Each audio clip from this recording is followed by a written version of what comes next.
எல்லாரும் நல்லா இருக்கீங்களா? இன்னைக்கான பதிவு பார்த்தீங்கன்னா, உங்கள் பெரிய எதிரி உங்கள் கட்டுப்பாடற்ற யோசனைகள் மட்டுமே. இது அப்துல் கலாம் ஐயாவுடைய பொன்மொழிகளுங்க. அதாவது வந்து பார்த்தீங்கன்னா, நம்மளுடைய பெரிய எதிரி இந்த எதிர்மறையான யோசனைகள் வரும் பாருங்க தலைக்குள்ள. நம்ம எப்பயுமே வந்து அதெல்லாம் வந்து ஒரு கட்டுக்குள்ளே வச்சு பழகணும். ஏன்னா இந்த நேர்மறையான அந்த எதிர்மறையான எண்ணங்களை எப்பயும் நம்ம உருவாக்கக்கூடாதுங்க. உருவாக்கணும்னு வச்சுக்கோங்களேன், நம்மளுக்கு ஒரு தூக்க இன்மை, ஒரு நிம்மதியின்மையெல்லாம் உருவாயிடும். ஆனால் எப்பயும் அதுக்கு நம்ம இடம் கொடுத்துறக்கூடாது.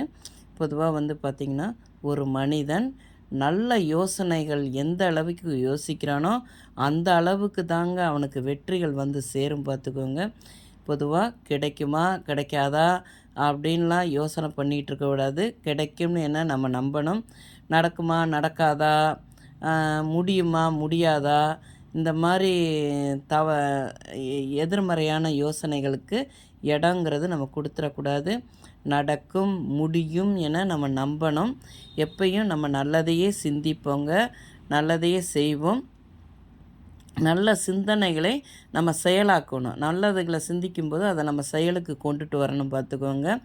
நல்லதையே யோசிக்க ஆரம்பிக்கணும், நல்லதை சிந்திக்கணும், நல்ல எண்ணங்களை உருவாக்கணும், நல்ல செயல்களை நம்ம செய்யணும் பார்த்துக்கோங்க. இந்த பதிவு உங்களுக்கு பிடிச்சிருந்தால் பார்வதி வீட்டு சமையலுக்கு ஆதரவு கொடுங்க. ஓம் சாய்ராம்.